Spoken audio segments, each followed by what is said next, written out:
توحید فی المحبت کیا ہے؟ اللہ سے محبت تمام محبتوں سے بالاتر ہو جائے. کوئی محبت اللہ کی محبت سے اوپر تو نہیں، برابر بھی نہ ہو. برابر ہونا شرک ہے، اوپر ہونا تو سمجھیے کہ اور پتہ نہیں شرک کے علاوہ بھی کوئی اصطلاح ہمیں ایجاد کرنی پڑ جائے گی.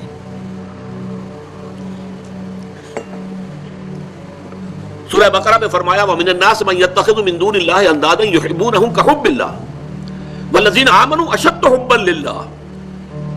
لوگوں میں سے کچھ ایسے بھی ہیں جو اللہ کے سوا کچھ ہستیوں کو محبوب بنا لیتے ہیں، اللہ کا مد مقابل بنا کر ان سے وہ محبت کرنے لگتے ہیں جو اللہ سے کرنی چاہیے تھی. والذین آمنوا اشد حبا للہ، اور جو واقعتاً اہل ایمان ہیں وہ شدید ترین محبت کرتے ہیں اللہ کے ساتھ. تو قرآن یہ نہیں کہتا کہ آپ والدین سے محبت نہ کریں، کرو، لیکن والدین کی محبت اللہ کی محبت کے برابر نہ ہو جائے، اس سے بڑھ نہ جائے. اولاد سے محبت کرو، اولاد کی محبت اللہ کی محبت سے بڑھ نہ جائے. دیکھیے یہ محبتوں کا امتحان ابراہیم سے اللہ نے کیسے کیسے لیا تھا. وَإِذِ ابْتَلَىٰ إِبْرَاهِيمَ رَبُّهُ بِكَلِمَاتٍ فَأَتَمَّهُنَّ قَالَ إِنِّي جَاعِلُكَ لِلنَّاسِ إِمَامًا. کیسے کیسے امتحانوں میں سے پاس ہونے کے بعد پھر وہ مرحلہ آیا کہ اللہ نے فرمایا ابراہیم میں تمہیں تمام نوع انسانی کا امام بناتا ہوں. والدین کو چھوڑا اللہ کے لیے، دربار چھوڑا اللہ کے لیے. بادشاہ کے دربار میں آنکھوں میں آنکھیں ڈال کر مناظرہ کیا کہ نہیں کیا؟ بادشاہ جو ہے وہ مرعوب نہیں کر سکا. وَبُہِتَ الَّذِي كَفَرَ، بلکہ جو مناظرہ ہوا ہے تو بادشاہ جو تھا نمرود وہ مبہوت ہو کر رہ گیا. اپنی جان کو اللہ سے، اللہ کی محبت سے زیادہ نہیں سمجھا. آگ میں کود گئے کہ نہیں؟ بے خطر کود پڑا آتش نمرود میں عشق. عقل ہے محو تماشائے لبے بامدی.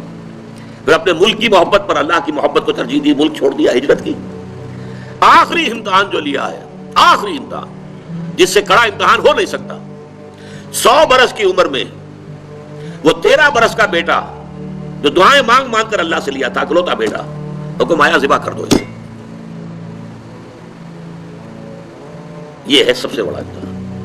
100 برس کا بوڑھا انسان اور بڑی دعائیں مانگ مانگ کر بیٹا لیا. 87 برس کی عمر میں حضرت اسماعیل کی ولادت ہوئی ہے. اب 13 برس کے ہو گئے ہیں. فلما بلغ معه السعی، جب بھاگ دوڑ کے قابل ہو گئے. 13 برس کا جوان بچہ جو ہے باپ کا دست و بازو بن جاتا ہے، بھاگ دوڑ. اس لیے آتا ہے نا کہ ابراہیم اور اسماعیل دونوں تھے جو بیت اللہ کی تعمیر کر رہے تھے. وَإِذْ يَرْفَعُ إِبْرَاهِيمُ الْقَوَاعِدَ مِنَ الْبَيْتِ وَإِسْمَاعِيلُ. اس اسماعیل کے بارے میں انی ارا فی المنام انی اذبحک فانظر ماذا تری. اے میرے بچے میں دیکھ رہا ہوں خواب میں، بار بار یہ خواب آ رہا ہے کہ میں تمہیں ذبح کر رہا ہوں. اور اس کے لیے چھری پھیر دی. یہ تو اللہ تعالیٰ نے جو ہے قد صدقت الرؤیا انا کذالک نجزی المحسنین. اللہ تعالیٰ نے کہا بس بس، امتحان ہمیں لینا تھا، وہ امتحان پورا ہو گیا. یہ ہے محبت، توحید فی المحبت. اللہ کی محبت تمام محبتوں سے غالب.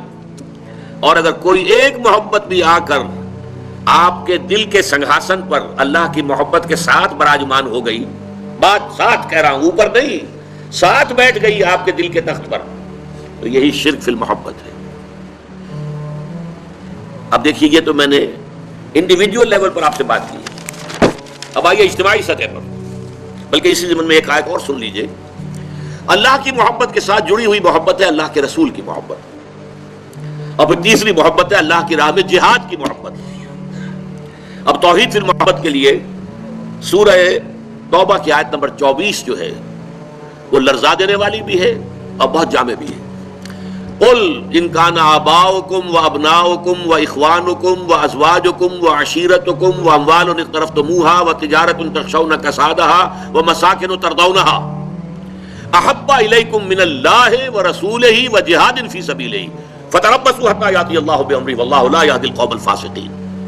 اے نبی سے کہہ دیجئے لوگوں دیکھو، اگر تمہیں اپنے باپ، اپنے بیٹے، اپنے بھائی، اپنی زوج، مرد کے لیے بیوی، بیوی کے لیے شوہر زوج ہے، اور اپنے رشتہ دار اور وہ مال جو تم نے بڑی محنت سے کما کر جمع کیے ہیں، اور وہ کاروبار جن کی کساد بازاری کا تمہیں ڈر رہتا ہے، اور وہ محل، وہ حویلیاں، وہ مکانات جو تم نے بنائے ہیں تمہیں بہت محبوب ہیں، اگر ان 8 چیزوں کی محبت زیادہ ہو گئی تمہارے دل میں اللہ کی محبت سے، اس کے رسول کی محبت سے اور اس کی راہ میں جہاد کی محبت سے، تو جاؤ دفع ہو جاؤ، انتظار کرو یہاں تک کہ اللہ اپنا فیصلہ سنا دے. اور اللہ ایسے ناہنجاروں کو ہدایت نہیں دیتا.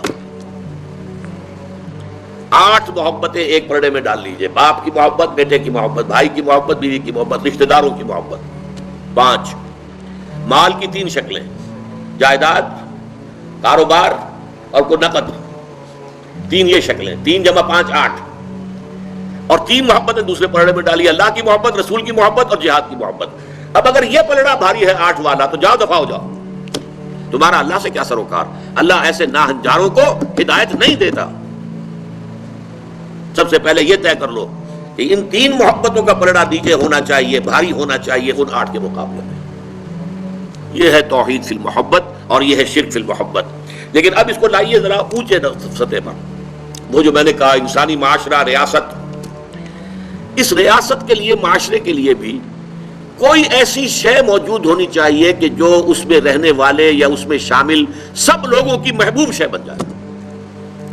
یہ کامن محبت انہیں جوڑے گی، ان کے اندر اتحاد پیدا کرے گی۔ مثلا وطن کی محبت، وطن کی جے جے ہند، وطن کی عظمت کے گن گاؤ، قوم کی محبت، وطن پرستی، قوم پرستی، کوئی نظریہ پرستی، یہ بہت سی پرستشیں ہیں جن سے کہ لوگ پھر جڑے رہتے ہیں۔ نسل پرستی، لسان پرستی، زبان پرستی، یہ آج کل جو آپ کو کہتے ہیں کہ یہ لسانی عصبیتیں اور یہ نسلی عصبیتیں، یہ بلوچ نیشنلزم، یہ پختون نیشنلزم، یہ سرائکی نیشنلزم، یہ ایک اردو والا نیشنلزم، 5ویں قومیت نکلی تھی ہمارے ہاں، یہ سب کچھ کیا ہے؟ یہ جمعیت کے لیے، لوگوں کو جوڑنے کے لیے، شیرازہ بندی کے لیے، انہیں متحد رکھنے کے لیے کوئی نہ کوئی شے محبوب ہو جانی چاہیے۔ اس اعتبار سے اس دور کا سب سے بڑا شرک وطن پرستی ہے۔